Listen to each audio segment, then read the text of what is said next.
Welcome to Pen Powerhouse. Thank you for watching this video. If you aren't subscribed yet, make sure to hit that subscribe button so you don't miss any future videos. I bet you didn't know that even the best writers sometimes think this is trash. Like, not just needs editing, I mean full on delete the document, throw the laptop out the window vibes. Yeah, same. You spend hours, days, maybe even on a piece of writing, pouring your heart and soul into it. You reread it, expecting to be blown away by your own genius, and instead you're just bummed. You're not alone.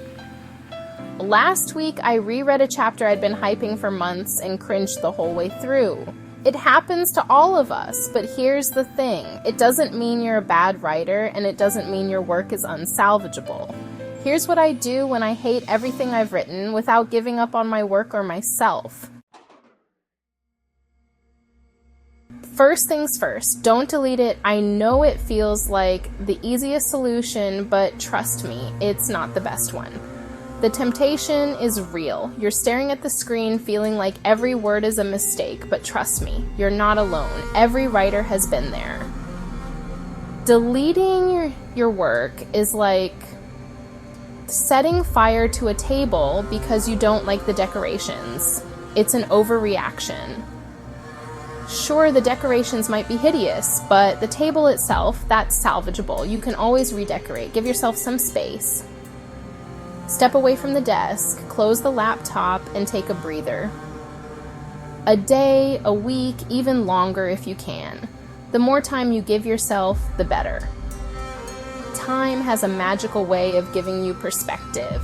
It's all about gaining a new viewpoint. When you come back, you'll see the writing with fresh eyes. It's like putting on glasses and seeing clearly for the first time. Okay, so you've stepped away, you've given yourself some space, and you're ready to dive back in. Now what? Find one line you like, just one. It could be a sentence, a phrase, even just a single word that resonates with you.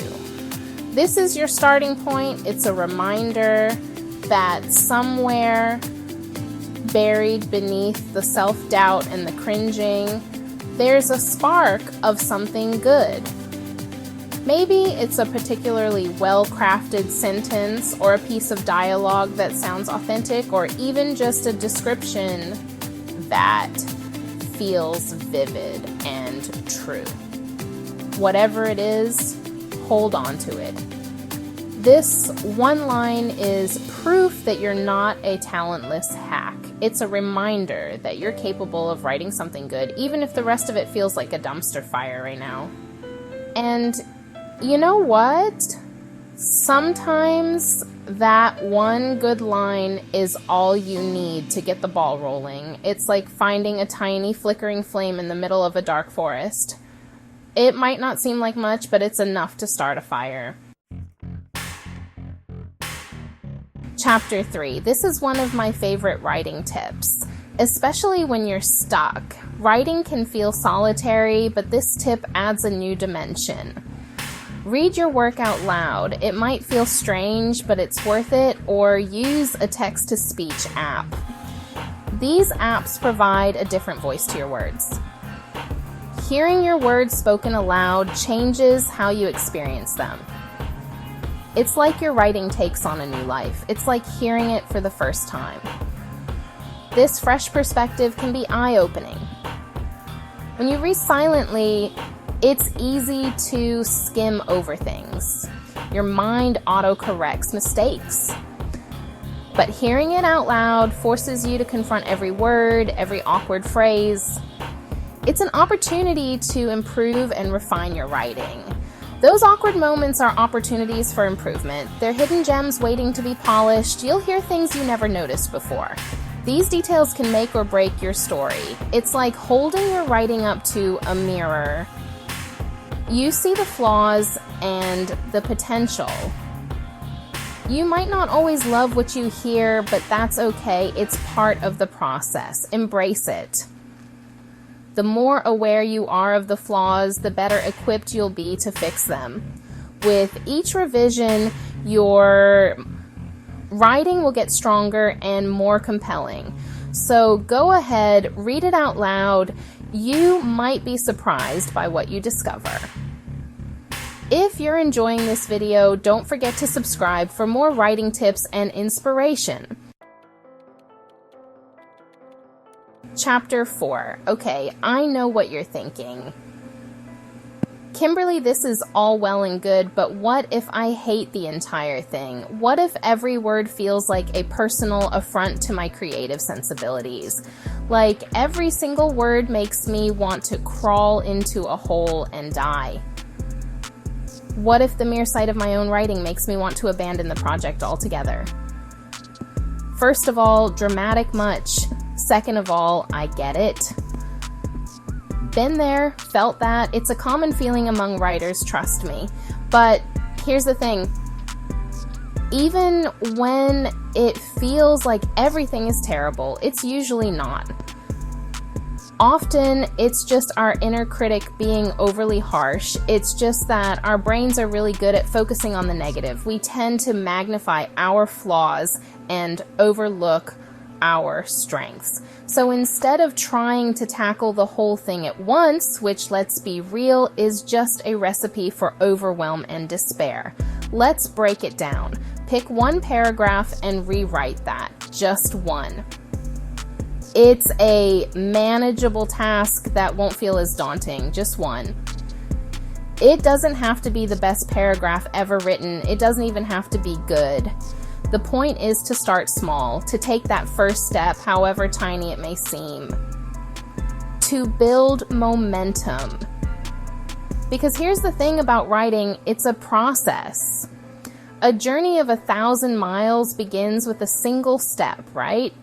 And like any process, it's easier to break it down into smaller, more manageable steps. This way, you can focus on one thing at a time without feeling overwhelmed. So pick a paragraph, any paragraph, and see if you can make it a little bit better. Maybe it's the opening paragraph that needs more punch. Maybe you need to rearrange the sentences or add more sensory details or cut out some unnecessary words. Whatever it is, just focus on making that one paragraph shine. And then, once you've done that, guess what? You get to pick another one. And another one. Before you know it, you'll have rewritten the whole thing, one small step at a time. And that, my friends, is how you turn a daunting task into a series of manageable actions. Chapter 5. Sometimes the reason we hate our writing is that we're not being specific enough about what we don't like. We tell ourselves it's just bad, but that's not helpful. It's like saying you don't like a movie because it's boring. Okay, but why is it boring?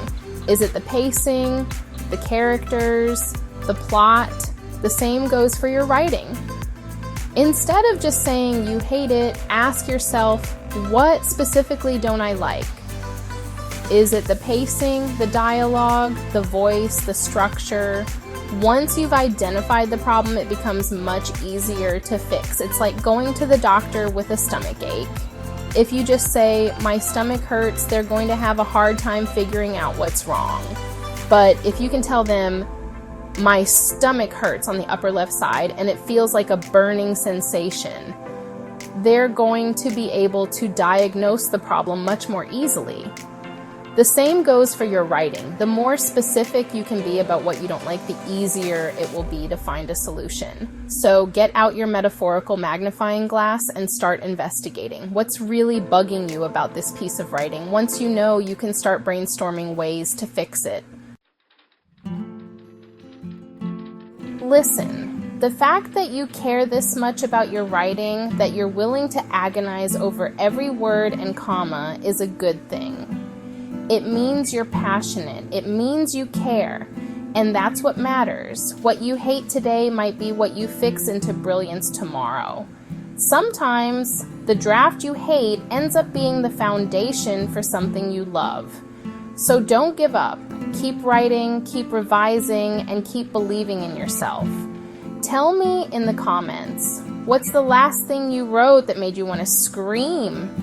Let's talk about it, because we've all been there. We've all stared at our screens in despair, wondering if we'll ever write anything worthwhile again. But here's the thing, we will, we always do.